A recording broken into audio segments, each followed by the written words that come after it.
Oh, okay. I don't. Should I do this one? Whew. Roe versus Wade. Hey, what's up, guys? Nick here, and today we're going to do something a little bit different. I made a post on my social media, on my Instagram actually, and I wanted people to ask me questions, things that all pertain to psychology, the brain. Now, it doesn't necessarily have to be with the exact science of brain science or psychology, but it could be with relevant topics, and I can explain it from a psychological or a cognitive component. I was very interested to see what people would ask, and I got some pretty interesting questions that range from the exact science all the way to current events. Now, fair warning, there might be some things that you may not fully agree with, but that's okay. We're here to talk things out, and I want to explain the best that I can, and hopefully it can help you get your mind right. So let's break it down. Why must we load the brain hard? Now, I guess this is referring to intensity when we do mental drills. Now, I like to liken it to just like physical tasks. Now, if you were to lift weights, you would put the bar on your back for like a squat.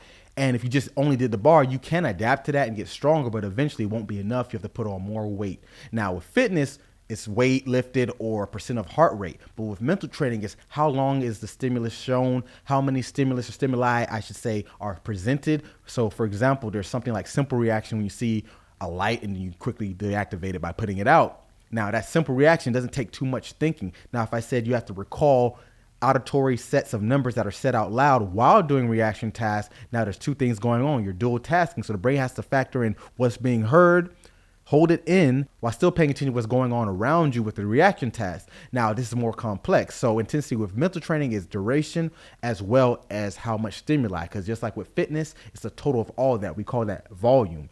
In fitness, if you did 300 pounds for 10 reps, your volume would be 3,000 because that's 300 pounds over 10 durations of sets. So that's the same thing as if you did certain mental tasks for a prolonged amount of time. Why aren't guys up front with their intentions in dating? Ooh. I've talked on the channel about dating strategies, dating habits based off some of the work of numerous psychologists such as Dr. Tai Tashiro.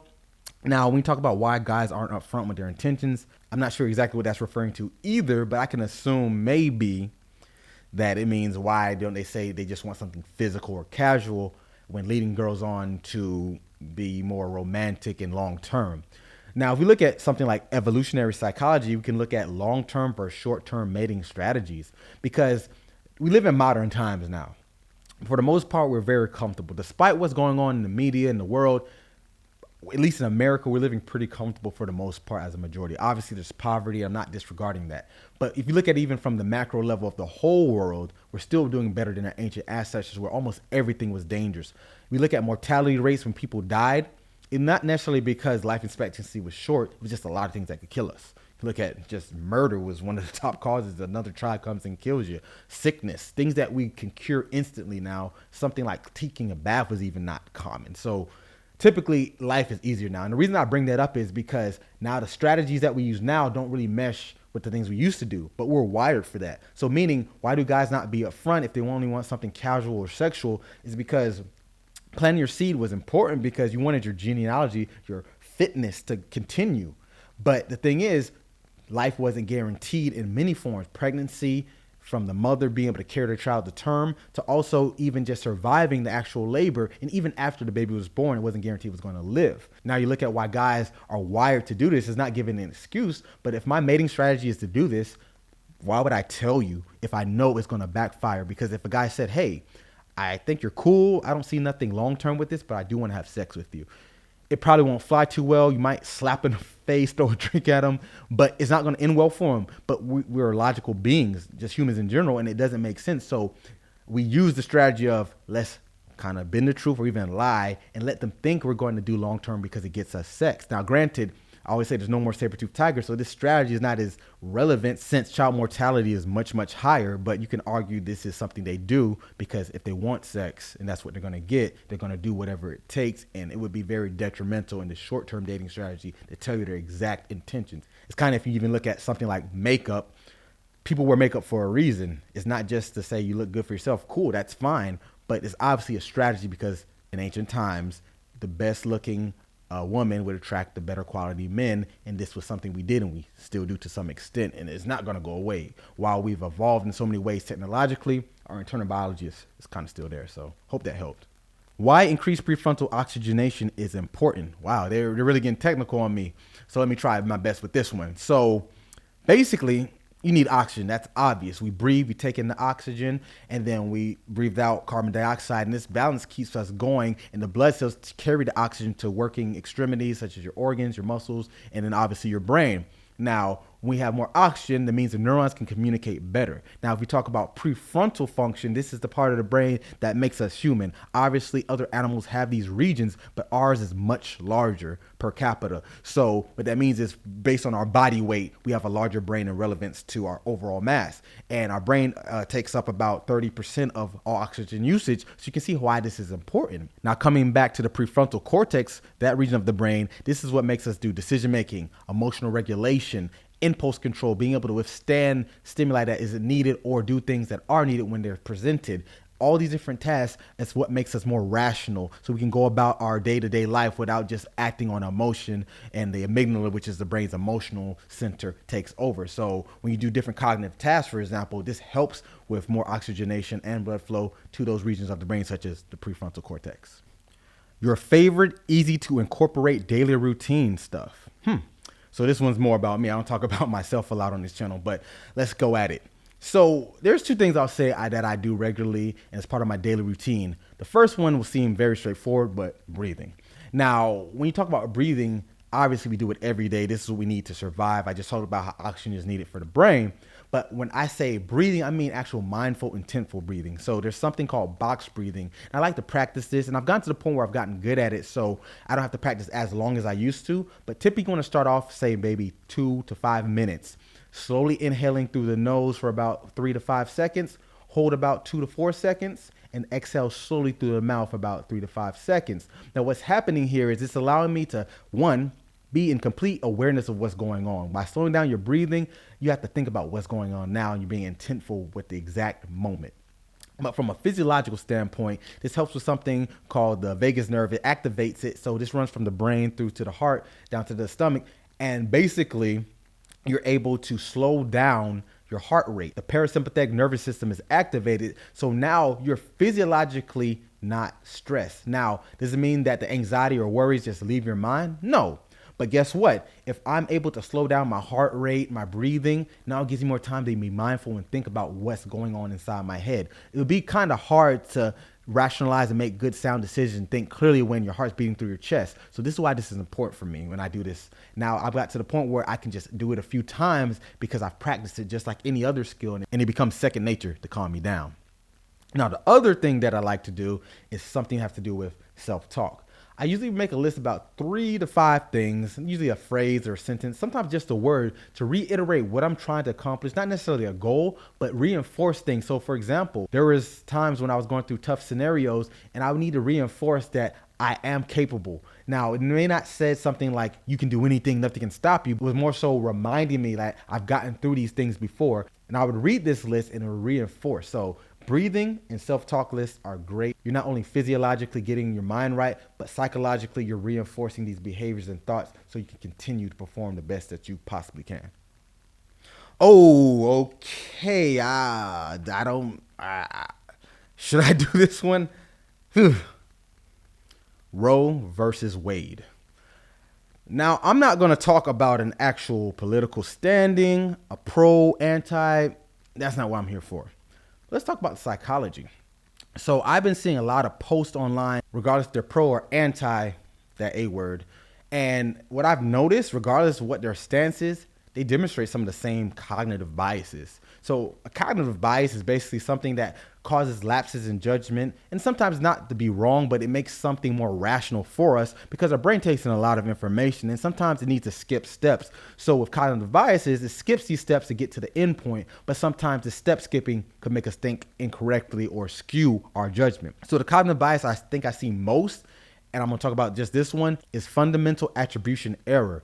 Now, with fundamental attribution error, what happens is people attribute a person's full personality and behaviors based basically off of what happened in that situation scenario. In this case, when it comes to the Roe versus Wade topic, it basically puts people on different sides. And what I notice is people are unfriending or even just cutting off family members and friends completely because they don't agree. Now, with fundamental attribution error in a general sense, you could say something like someone cuts you off in traffic. You might just assume that person that cut you off is a bad person, but you don't know what's really going on. What if they just got a call that their wife just went into labor? So they cut across 3 lanes, cut you off rudely, but it was for that reason. So they might be a great, nice person every other day, but in this scenario, the situation, they did something that might not represent their personality accurately. Now, going back to the Roe v. Wade case, a lot of people are being represented because of their belief on whatever side of the topic. Regardless of what your stance is, people are attributing their belief on that topic to who they are. Now, this doesn't mean they're a bad person. Some of these people are people they call friends, family, loved ones even. And if you're saying they're not that only because of their stance in this scenario, that's an error in judgment, because who they are didn't change. You can be a great person and agree with the same thing on that topic. You can be a horrible person and disagree, and vice versa. What really happens is that you're trying to make sense of why would they think this, especially if it differs from me. It must be because they're this type of way. And that's just wrong. So regardless of your stance, try to be considerate of other people's beliefs. How is seeing all this trauma day to day affecting us? Well, I'm not sure what trauma is being referred to in this case. Trauma in general is anything that causes distress, and it can be interpreted many different ways with different people. One thing when I think about trauma in general is perception. Like, it doesn't bring down what you're going through, but try to think, how does this affect you in the long term, short term? What is in your control? What is not in your control? Because if you think about how it's affecting us day to day, 2 people can be exposed to the same type of trauma and have 2 different reactions. People always talk about PTSD, post-traumatic stress disorder, which is a disorder that's classified on DSM-5 when you have severe stress that causes you not to be able to function day to day. Now, PTSD is what's talked about, but something people talk about also, post-traumatic growth. How do you become afterwards? It doesn't have to be written in stone that you have to be scared, fearful, downtrodden, become addicted to drugs, whatever it may be. Look at works of psychologists like Viktor Frankl, who went through the Holocaust, lost everyone near and dear to him, and he had to find meaning in life. Not saying it was a cakewalk, but he had to overcome it. So when you ask, how is this trauma affecting us? It just depends. Are you internalizing it? It's strictly in your control, because some things are, but some things aren't, and you need to decide which ones are in your control, which ones aren't. Because if they aren't in your control and you internalize them, you're going to always keep beating yourself up. And how can you grow from that? It's going to hinder how you think. It's going to give you actual physiological stress, and it's going to make day-to-day living hard.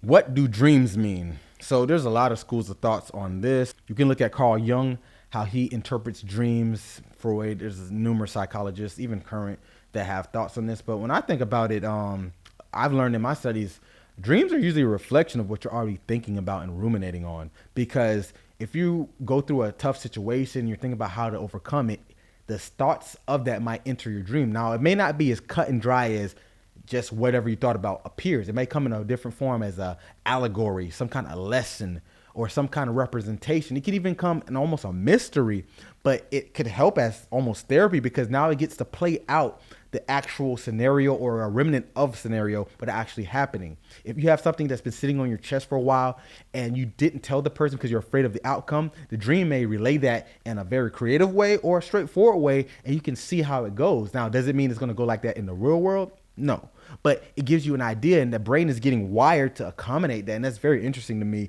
So dreams have, like I said, many reasons, but that's one I like to think about too. MEG versus fMRI versus MRI versus EEG. Wow.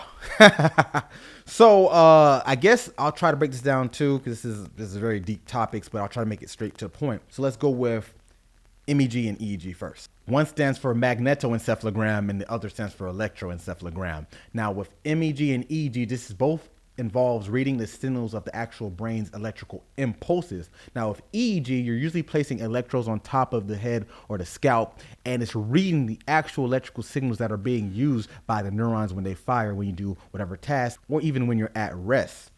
Now with MEG, this is using magnetic fields from the brain's electroactivity. Now, the thing is, with the MEG, you're getting more functional uses of things like, say, reading for seizures. You can know what regions are acting upon this. So EEG definitely plays a role because you can see in real time the actual activity, while MEG can allow you to see the functionality of where that's coming from. Now, if we go on the other side of things with MRI and fMRI, so with the MRI, it's reading the actual blood flow in the region that's lighting up. So we can see whatever happened is taking place in this section. We can see the actual blood flow taking place.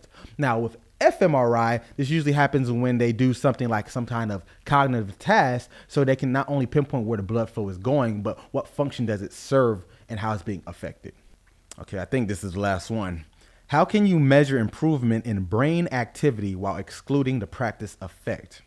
Very good one. Nice way to finish. Okay, so first let's talk about what the practice effect is. So the practice effect basically occurs when you do a task repetitiously to the point that you don't get better because you improved ability, but you got better because you got used to the task. Now in psychological research, you try not to have this happen by having a baseline and then interventions. Now something I always talk about when it comes to doing my training with my clientele, or just in general when you say like with research, the intervention and the baseline should differ from each other. So for example, if we do a Stroop task, that's when the color is incongruent with the word. So if it shows the word red, but it's written in green ink, you would say green because the ink is green, not the actual written word. Now, if that's the baseline task, the wrong way to do this and see how you progress is to continue to do the Stroop task over and over and over, and then say 4 weeks from now, hey, I got better.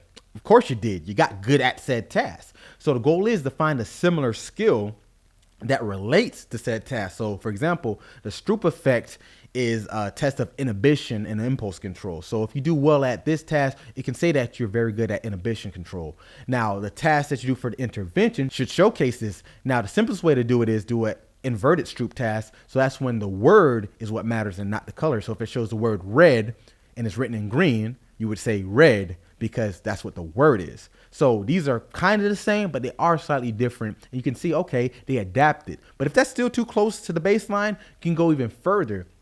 So you can do a task that doesn't involve the Stroop test, or maybe you can say a task switching drill. If it shows on the screen 1 through 5, you do a jump. And if you see 6 through 9, you do a squat. But if the color is red, regardless of what you see, you do 2 high knees. So you see how the task switch, I have to inhibit what I do when the red color comes up and I disregard what the numbers represent otherwise. This is an example. So that could be the intervention. Then 4 weeks later, after doing that task, you retest the Stroop effect and see if you've gone up. So the best way is make sure the intervention is not the same as the baseline. So thanks guys for those questions. Those were great. You really challenged me. I had to really dig deep in my mind and get my mind right so I could break it down for you. So make sure you like, comment, subscribe. Thanks for tuning in. I hope to do this again. And yeah, get your mind right.